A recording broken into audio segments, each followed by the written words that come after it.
Welcome back, Legendary Potato here, to another episode on the Zelda modding series. And in today's episode, what we're going to be doing is we're going to be creating a custom Zelda shop. So right here, what I have is a little demonstration shop. It was kind of simple. I made it probably in about 10 to 15 minutes. Anyway, so let's go ahead and walk into here. And so basically, the player would walk in here, they would trade. So there's a whole bunch of stuff that they would be able to buy. We can put stuff in these item frames to make it look nicer with decoration. But the key point, what we want to do is we want to have a custom villager that's going to trade whatever we see on the walls here. So we'll just click on this villager and he'll trade us whatever we want to trade for rupees. So using our custom currency, we'll basically be able to trade whatever we want the shop to sell. So that's basically the plan here. It's not going to be too complex. I guess what we're going to be doing is we're going to be getting ourselves a villager. We're going to spawn in a villager on the slab. He's just going to stand a little bit higher than the player. I don't know, just personal preference thing. And so then we're going to exit and save, and we're going to modify the villager's position, AI, so that he has no AI, custom villager trades, and we can also modify the profession if we want to change the profession accordingly as well. And other than that, I think what I'll do as well is I'll give myself some barrier blocks, and I'll put some barrier blocks along here so that then the player can't touch the end frames, they can't jump over this. So yeah, I just want to have all of those things set in place, and we should be good to go. So I guess I want to start off with placing down this villager. You don't really have to do anything like how I did my shop. You want to build some sort of shop, and then once you get the shop set up, have all your currency decided and everything like that, because that's going to be important for this. So my currency, what I'm thinking of using is I can use something like the dies. Where are the dies? I don't know where the dies are. I think they're here. Yeah, so I'll just use the dies as currency. Obviously, they don't really look like rupees. But it's better than using something like a piece of wool where a player can place down a block or something. So just using something like these where you can have different color ones. Basically what we'll be able to do as well is we'll make it so that you can convert the red and the blue ones into the green ones. Because the green ones in the game are worth 1, blue are worth 5, and red are worth 20. And so basically, if I make my trades also include a way to trade all of those into one currency, that way we can use that one currency to buy stuff, then we'll be able to make it so that we can trade pretty much all of our rupees into one currency and use it to pay in the shop. And if that didn't make sense, I do apologize. Hopefully it'll make sense when we do it. But basically, we'll just have a trade for blue to turn it into green to 5 greens. We'll have a thing for red to turn it into 20 greens. And if you decide to use other higher amounts of rupees as well, I won't do this for demonstration purposes. I'll keep it simple. You can do one for like 50 rupees or anything like that, and that will work perfectly. Yeah, other than that, I think that's all the information that you need to know. So let's go ahead and get started. I'll just go ahead and get rid of those, and we'll put down our villager, and then we'll go ahead and exit and save pretty much immediately. So I'll stand above the villager so that we can immediately locate the chunk that this villager is in as well. So let's go ahead, place down the villager, and we can get started with that. Okay, so now that we're on the program, let's go ahead and locate our player's chunk. So now that we're here, as you can see, there's going to be a bunch of entities. Just ignore these because these are the item frames I put down.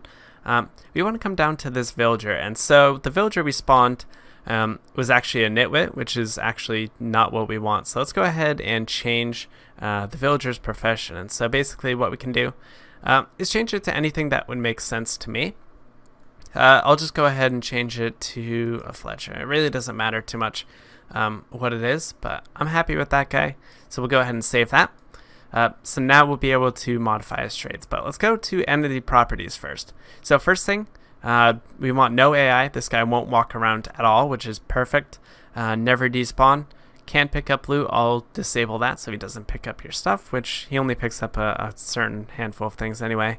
Left-handed won't really matter. Invulnerable is important. Silent is important.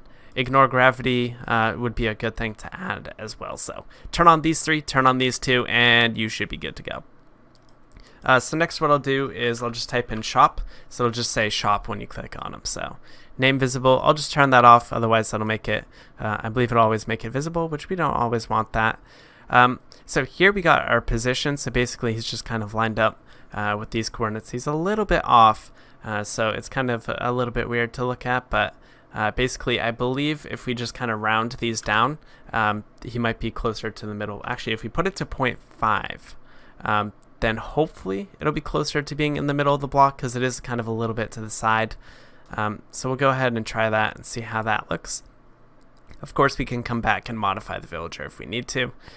Potion effects really don't matter as long as you give him invulnerable and no AI, then he really doesn't need anything else. If you want to throw on potion effects, go for it, but personally it's not really necessary.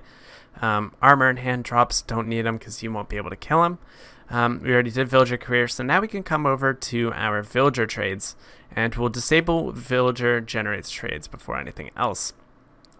So let's start off, let's create our first trade. What we'll do is we'll use our currency, and so we'll make conversion currency things here, so that basically he will buy our currency here, and it will change it to, let's say it's blue rupee, he will buy it and sell it for 5 green rupees. So what we'll go ahead and do here is we'll type in blue, or actually I think we need to type in lapis, because lapis is the dye. So right there, so 1 lapis lazuli. I will now make 1 green. Let's see if we can find the green dye in here somewhere. So that's cactus green. So I think we need to type in lime, and then we should be able to find it somewhere in here. So lime dye, and so that makes 1 to 1. So we don't want 1 to 1, of course. We do want to set this count to be 5. So let's go ahead and set that right there, and we'll set it to max uses, so that way it will never run out of this trade. And just per personal preference, I'm going to disable reward XP. It's not really too important. Next, what we'll do the same thing we just kind of did. We'll do it with the red rupee, so I'll be back with you guys when I've done that as well. Okay, awesome. So now I have these trades. So 1 will turn into 5, 1 to 20, and 1 to 50. So I decided to add purple just so I have different currency things that I can use. Now let's go ahead and add actual things that we can buy and sell. So basically we'll start off here with this one. We'll do something maybe like they can buy something like TNT, like bombs, for example. So let's say we want to go ahead and, actually this is the buying, so, or the selling, or whatever you want to count it as. So basically the item we're giving the villager. So let's go ahead and put in the lime dye, for example. And so we'll go ahead and make it so bombs are worth 30 rupees per 5 bombs. That's about what it is and normally in the game, so we'll kind of do that. So TNT, we'll set that count to 5. And so once you start getting faster at this, you'll really be able to add lots of different trades here. So let's go ahead and do another one. So we'll do lime dye, but again, you can use whatever currency you'd like. I just want to use lime dye because it looks somewhat like you're trading rupees, of course, but not quite. Of course, it's really hard to do that in Minecraft if you can't, do custom custom textures and stuff on console edition, but you can on bedrock edition, so you could change those out. So let's do something else like arrows.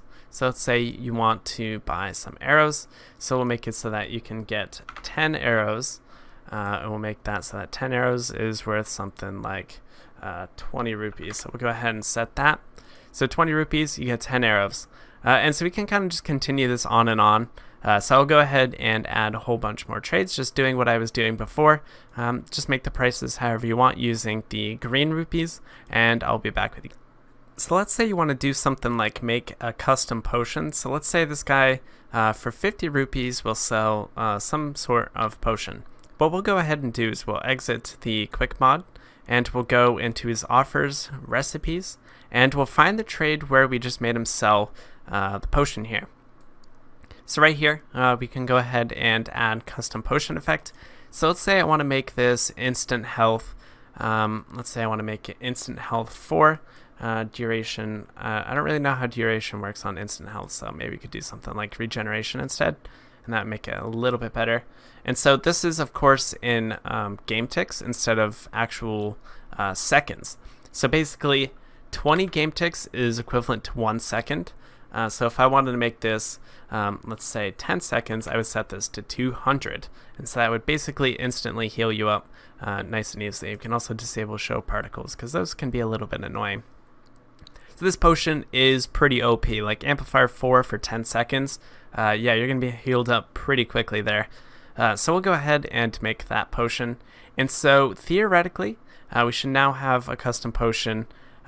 I think possibly it'll look like a water bottle, so you can modify the damage value to look like any sort of other potion. So I think if you change like to some number in the thousands or something, it'll do that. Let me go ahead and look that up. So basically, if you wanted to just have a normal potion, you can go ahead and set the damage value to be one of the damage value codes. So basically, if I do something like 8228, I believe, or 5, I want to do 5, that would just basically make it so that now it's a normal regeneration potion with strength 2, so that I can do that as well. So I'm not sure exactly what effect this is going to do with these two combined. But I guess we'll go ahead and find out when we load it back up. This is kind of a little bit of a learning thing for me as well. So if you wanted to try the potions, that's a thing you can try as well, but it might be a little bit more on the advanced side. But once you're happy with all your trades, like I've added a whole bunch, I would probably add more in a realistic scenario, but just to kind of demonstrate, I have a whole bunch of different things kind of going on. But let's say you wanted to do something else. Like one more example we can do is, let's say we want to sell for example, maybe like some sort of enchanted weapon or something, which I don't think most shops normally do that in the game. But we'll just say for demonstration purposes, we'll do 50 rupees for this one. So 50 rupees, and we'll do some sort of sword. So we'll do a golden sword, so that way it's kind of like a special looking sword. So we'll do that. And so this sword, we'll go ahead and do some custom enchantments on it. So what we'll do is we'll exit the quick mod and come back down into here, into this. And as you can see, we got a golden sword. And we can enchant the golden sword normally, like as if it's a normal item.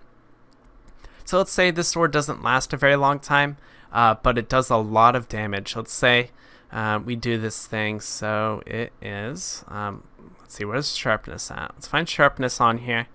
Which I can never really find them because I just kind of look quickly. There it is. So let's say we do sharpness 200. Oops, I keep Xing out of that. I don't know why it always does that. Sharpness 200. So this sword's going to break very quickly, and that's kind of what I want there. So we'll just say that is good, and we'll add that there. So now it's enchanted. Display name, let's say I want to do like special sword. I don't know, it's pretty lame, but you get the idea. I'm just kind of trying to demonstrate things. So now we have a golden sword. It does tons of damage, but it won't last very long. So it could be like some sort of special item that you can buy for a little temporary time. So sort of like, what is the sword in Ocarina of Time where it's like you can break it, it turns into the giant's knife, or like broken giant's knife. That's what it is. So kind of like that in a way, but not really. So anyway, I'm happy with that. Let's go ahead and load it back onto the console, and we'll just kind of see exactly what we just came up with here. Okay, so I'm back onto the world, and clearly this villager did something very strange. So, yeah, he's all the way down over here, and not only that, I also forgot to give myself the burial blocks I said I was going to give myself. Yeah, so that's a little bit strange there, so I will have to go back in and fix that accordingly, because I do want the villager to be standing right on top of this, ideally. So, yeah, not sure where the coordinates went wrong there. And he also doesn't have no AI, so I don't know how that went completely wrong. But the trades worked perfectly. So let's go ahead and check this out. As you can see, it looks like it gave it both the regeneration 2 and the normal regeneration. So yeah, I'm not sure exactly what that's about, but that's interesting as well.